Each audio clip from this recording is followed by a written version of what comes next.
이것은 스승의 목소리이다. 외침과 어루만짐이다.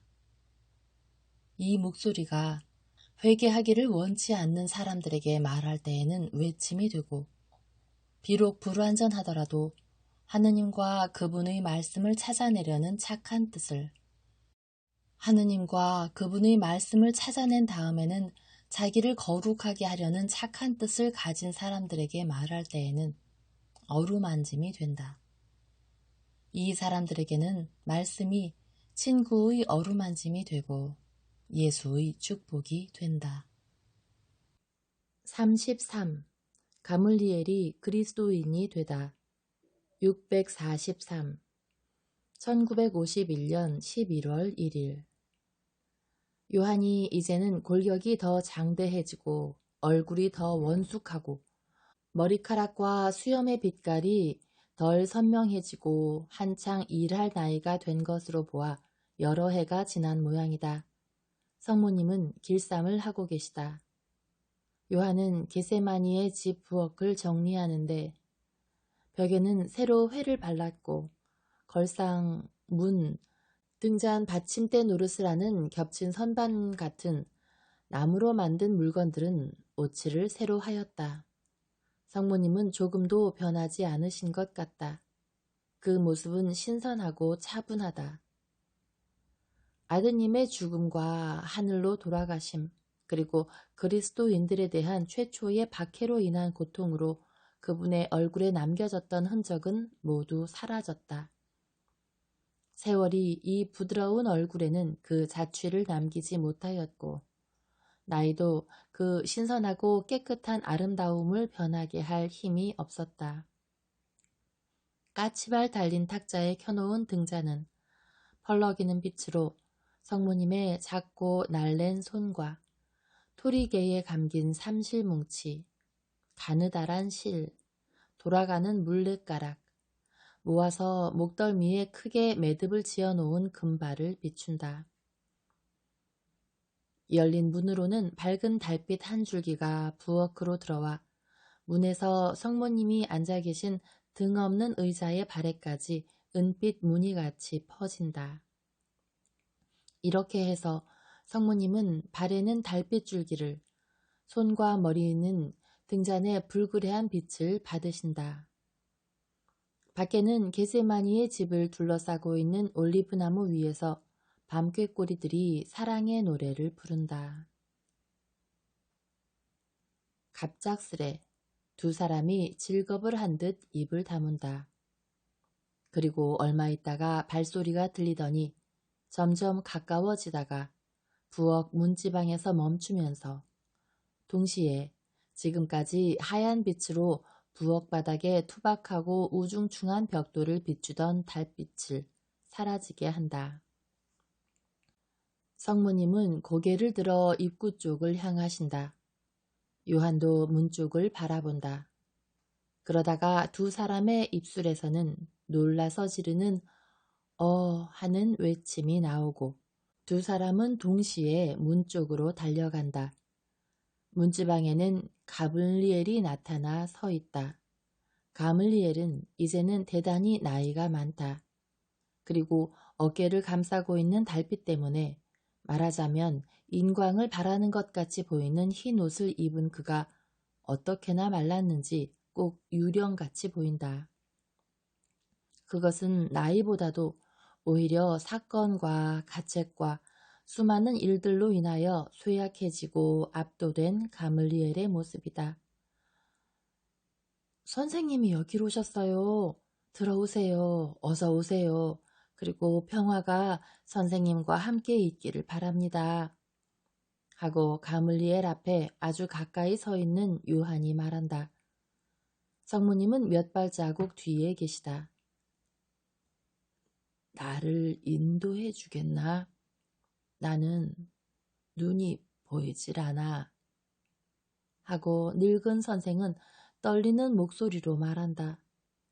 그의 목소리는 나이보다는 오히려 은밀한 탄식으로 떨리는 것이다. 요한은 매우 놀라며 눈이 안 보이신다고요? 언제부터요? 하고 묻는데 그의 목소리에는 감정과 연민의 정이 나타난다. 아, 오래전부터지. 내 시력은 그때부터 바로 약해지기 시작했다네. 그래, 지진이 일어나서 성전의 휘장이 찢어지고 선생님이 말씀하신 것처럼 그 육중한 벽이 흔들릴 때까지 사람을 비추기 위해 오신 참 빛을 알아볼 줄 모른 때부터 그랬어. 그것은 정말 성전의 지성소와 훨씬 더 참된 지성소, 즉 아버지의 말씀, 영원하신 외아들을 가리는 이중의 휘장이었지. 이 지성소는 아주 깨끗한 인간의 육체라는 휘장에 가리워져 있다가 그분의 순환과 영광스러운 부활로 비로소 그분이 어떤 분이시라는 것, 그러니까 그리스도, 메시아, 임마누엘이시라는 것이 나를 포함한 가장 우둔한 사람들에게 드러났지. 그때 그 순간부터 어두움이 내 눈동자에 내려덮이기 시작해서 점점 더 짙어져 갔네. 당연한 벌이지. 얼마 전부터 나는 완전히 소경이 되었네. 그래서 왔네. 요한은 그의 말을 막고 묻는다. 혹시 기적을 청하시려고요? 그렇지. 큰 기적을 청하네. 저는 이 기적을 참 하느님의 어머니께 정합니다. 가물리엘 선생님, 나는 내 아들이 가졌던 능력을 가지지 못했습니다. 내 아들은 생명을 돌려줄 수도 있었고 보이지 않게 된 눈동자의 시력을, 벙어리들에게 말을, 마비된 환자들에게 움직임을 돌려줄 수가 있었지만 나는 그렇지 못합니다. 하고 성모님이 대답하신다. 그리고 계속해서 말씀하신다. 하지만 여기 탁자 곁으로 와서 앉으세요. 선생님은 지치시고 연로하시니 더 이상 피로해지지 마세요. 그러면서 연민을 가지고 요한과 함께 그를 탁자 곁으로 데려다가 의자에 앉히신다. 가물리엘은 성모님의 손을 놓기 전에 공손하게 손에 입맞춤을 하고 말한다. 마리아 어머니, 저는 다시 보는 기적을 정하는 게 아닙니다. 아닙니다. 그런 물질적인 것을 정하지는 않습니다.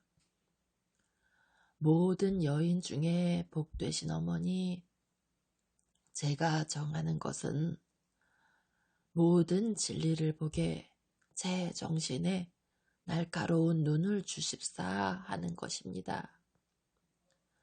저는 빛을 잃은 제 눈동자에 빛을 도로 주십사 하고 정하는 것이 아니고 초자연적인 하느님의 빛인 참 빛을 정하는 것입니다.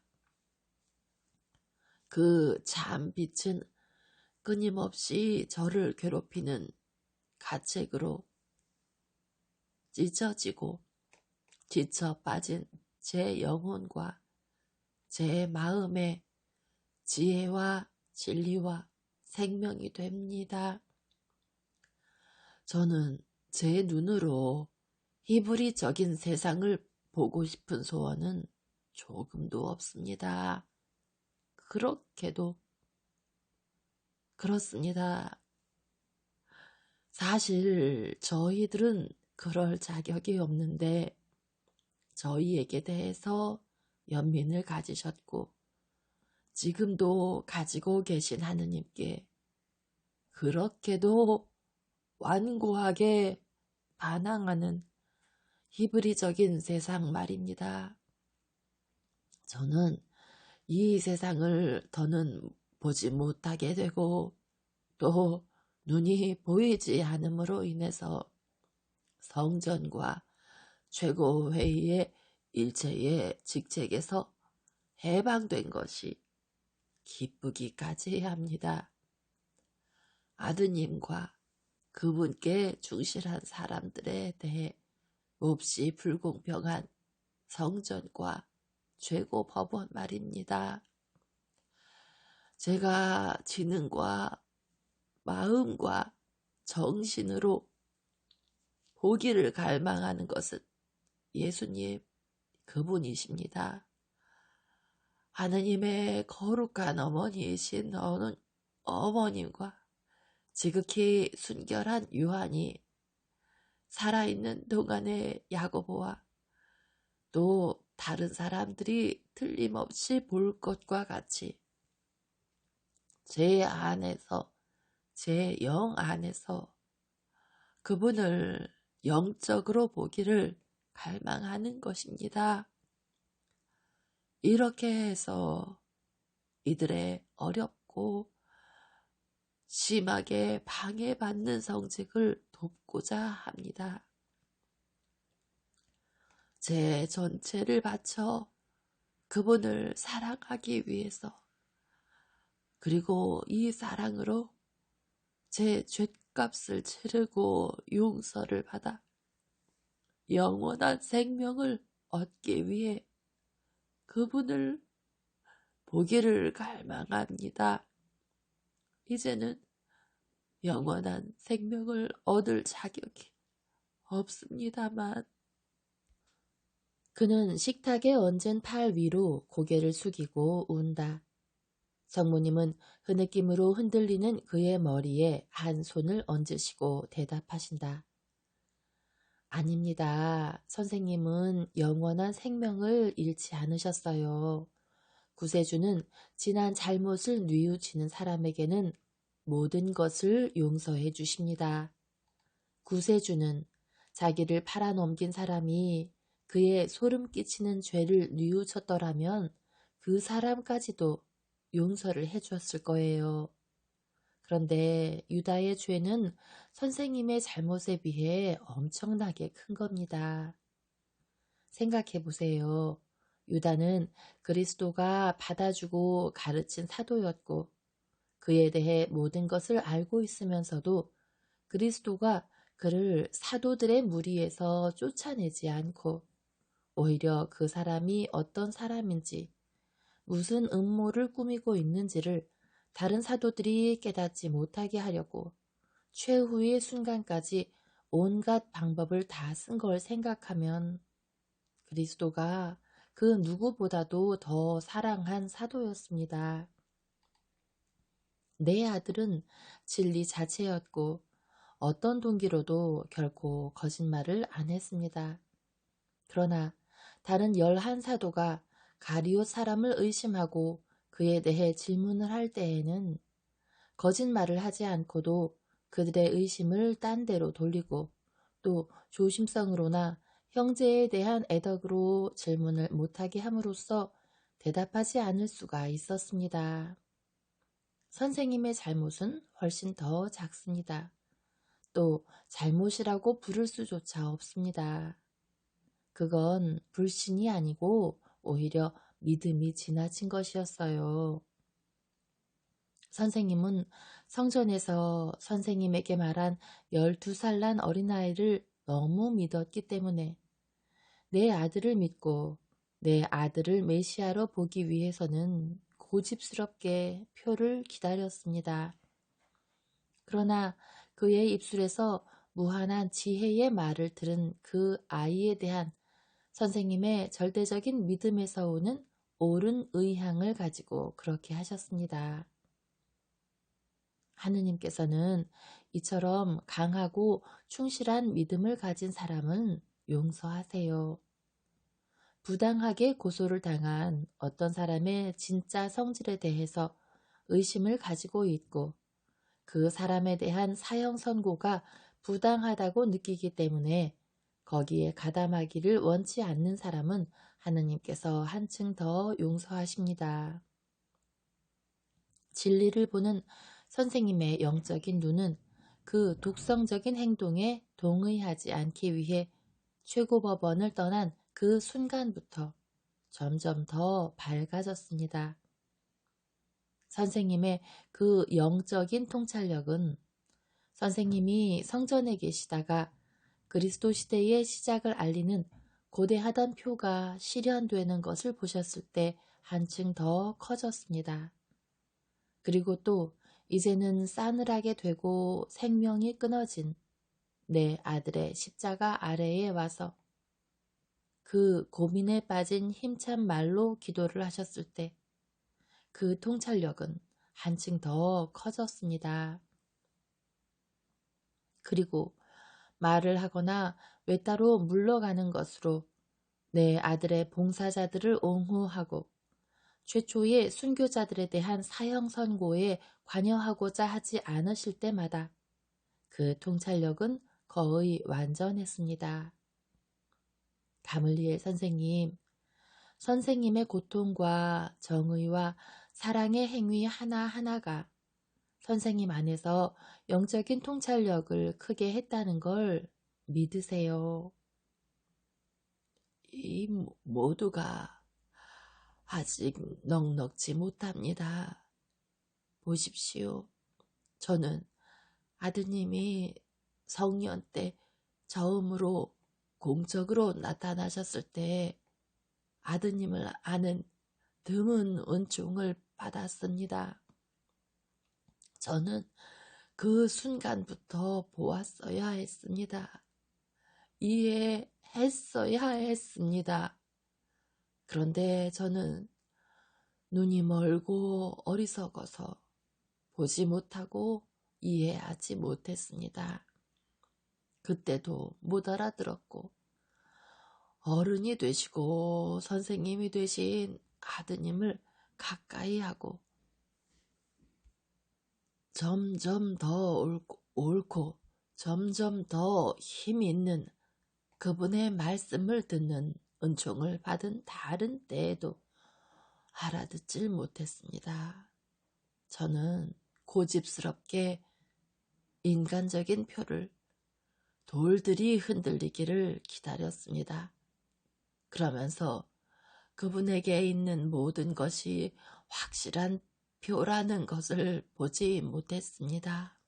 그리고 그분이 예언자들의 예언한 모퉁이 돌이라는 것을 벌써 세상을 흔드는 히브리인들과 이교도들의 온 세상을 흔드는 돌, 그 말씀과 기적으로 사람들의 마음을 흔드는 돌이라는 것을 보지 못했습니다. 저는 그분을 보면서도 그분이 행하거나 말하는 모든 것에 그분의 아버지의 뚜렷한 표가 나타나는 것을 보지 못했습니다. 선생님이 어떻게 이렇게 많은 고집을 용서하실 수 있겠습니까? 가물리엘 선생님, 지혜의 본거이고 은총이 가득한 여인이며 내게서 육체를 취한 지혜인 분을 통하여 또한 그가 내게 준 은총으로 조자연적인 지식이 가득한 내가 선생님께 좋은 의견을 드릴 수 있다는 건 믿으실 수 있겠어요? 예, 믿고 말고요. 바로 어머님이 그런 분이시라는 것을 믿기 때문에 빛을 얻으려고 어머님을 찾아온 겁니다. 틀림없이 어머님이 잉태되실 때부터 당신 지혜의 빛을 가득 채워주셨을 하느님의 딸이요, 어머니요, 정배이신 하느님은 제가 평화를 얻고 진리를 찾아내고 참 생명을 얻기 위해 가야 할 길을 가르쳐 주실 수밖에 없습니다. 저는 제 잘못을 하도 뼈저리게 자각하고 제 영적인 비참에 하도 찍어 눌려서 감히 하느님께 가기 위해서는 도움이 필요할 지경입니다. 선생님이 장애물이라고 생각하는 게 오히려 선생님을 하느님께로 올려주는 날개입니다. 선생님은 스스로의 명예를 내리깎고 스스로를 낮추셨습니다. 선생님은 커다란 산이었는데 스스로 깊은 골짜기가 되셨습니다. 겸손은 가장 메마른 땅이 초목과 훌륭한 수확물을 내도록 마련하는 걸음과 같다는 것을 아세요. 그건 하느님께로 올라가는 층층대, 아니 그보다도 오히려 사다리입니다. 하느님께서는 겸손한 사람을 보시고는 그를 당신께로 부르셔서 높이시고 당신 사랑으로 뜨겁게 하시고 그가 볼 수 있도록 당신 빛으로 비추어 주십니다.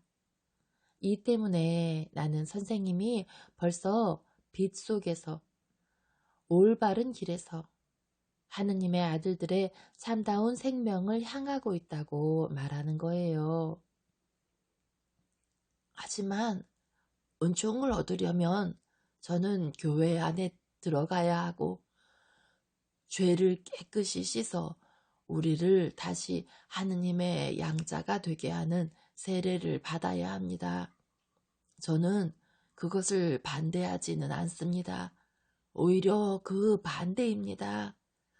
저는 제 안에 있는 율법의 아들을 부수었습니다. 그래서 이제는 성전에 대해서 존경도 사랑도 가질 수 없게 되었습니다. 그러나 저는 아무것도 아니기를 원치 않습니다. 그러므로 제 과거의 폐허에 새 사람, 새 믿음을 다시 세워야 합니다. 그러나 저는 사도들과 제자들이 제게 대해서 외고집의 큰 선생에 대해서 경계하고 선입관을 가지고 있다고 생각합니다. 요한이 그의 말을 막고 이렇게 말한다. 가물리엘 선생님, 선생님 생각은 틀렸습니다. 우선 제가 제일 먼저 선생님을 사랑합니다. 그리고 선생님이 그리스도의 양떼의 어린 양이라고 말씀하실 수 있을 그날을 대단히 큰 은총의 날로 표해 놓겠습니다. 제가 만일 그리스도의 가르침을 실천에 옮기지 않으면 그분의 제자가 아닐 것입니다. 그런데 그리스도께서는 저희들에게 모든 사람을, 그 중에서 특별히 가장 약하고 병들고 길 잃은 사람들을 사랑하고 이해하라고 명령하셨습니다. 그리스도께서는 당신의 모범을 따르라고 저희들에게 명령하셨습니다. 그런데 저희들은 그리스도께서 뉘우치는 죄인들이나 아버지께로 돌아오는 탕자들이나 길 잃은 양들에 대해서 항상 사랑이 가득하신 것을 보았습니다. 막달라 마리아에서 사마리아 여인에 이르기까지, 아글라에에서 도둑에 이르기까지 그리스도께서는 얼마나 많은 사람을 자비로 구제하셨습니까? 유다도 뉘우쳤더라면 그의 최고의 죄악도 용서해 주셨을 것입니다. 그리스도께서는 유다를 아주 여러 번 용서하셨습니다. 그리스도께서 그의 모든 행동을 아시면서도 그를 얼마나 사랑하셨는지는 저만이 알고 있습니다. 저를 따라오십시오. 그러면 선생님을 하느님의 아들과 구세주 그리스도의 형제로 만들어 드리겠습니다. 자네는 대사제가 아닐세. 대사제는 베드로야. 그런데 베드로가 자네처럼 친절하겠나? 그 사람은 자네와는 매우 다르다는 걸 나도 알고 있네. 전에는 그랬습니다. 그러나 비겁해서 자기의 스승을 모른다고 할 정도로 얼마나 약했는지를 알고 난 뒤로는 이전과 달라졌습니다. 그래서 모든 사람을 위해서, 모든 사람에 대해서 자비로운 마음을 가지고 있습니다. 그러면 나를 즉시 그 사람에게 데려다 주게. 나는 나이가 많은데 벌써 너무 오래 지체했어. 나는 너무도 부당하다고 느꼈었고, 그리스도의 모든 봉사자들이 나를 같은 모양으로 판단하지 않을까 염려했었네. 이제는 어머니 마리아의 말씀과 자네 말이 내 용기를 돋우어 주었으니 수많은 일로 인해서 쇠약해진 내 늙은 심장이 멎기 전에 즉시 선생님의 양우리로 들어가고 싶네. 나를 여기까지 데려다 준 하인은 6시에 다시 올 거야. 하지만 그때에는 내가 벌써 멀리 가 있을 거야. 두 가지로 말일세. 이 집에서도 그리고 성전에서도 영원히. 거역한 아들인 나는 우선 아버지의 집으로 돌아가고 길 잃은 양인 나는 영원한 목자의 참된 양의 우리로 가겠네. 그런 다음 멀리 있는 내 집으로 돌아가서 하느님의 평화와 은총 안에서 죽겠네. 성모님은 자연스러운 동작으로 그를 끌어안으시며 말씀하신다. 하느님께서 선생님께 평화를 주시기를 바랍니다. 선생님은 이스라엘의 세력 있는 우두머리들의 반발을 두려워하지 않고 선생님의 진짜 생각을 그들에게 보임으로써 그럴 자격을 얻으셨으니 평화와 영원한 영광을 주시기를 바랍니다. 하느님께서 항상 선생님과 함께 계시기를 바라며 강복을 주시기를 바랍니다. 가물리엘은 다시 성모님의 손을 찾는다. 그리고는 두 손으로 성모님의 양손을 붙잡고 입맞춤을 하고 그의 지치고 늙은 머리에 그 복되신 손을 얹어주시기를 청하며 무릎을 꿇는다. 성모님은 그의 청을 들어주신다. 그 이상의 일까지 하신다. 성모님은 가물리엘의 숙인 머리에 십자를 그으신다. 그리고는 요한과 함께 그가 일어나는 것을 도와주시고 문까지 배웅하시고 요한에게 인도되어 참 생명을 향하여 멀어져 가는 것을 바라보시며 서 계시다.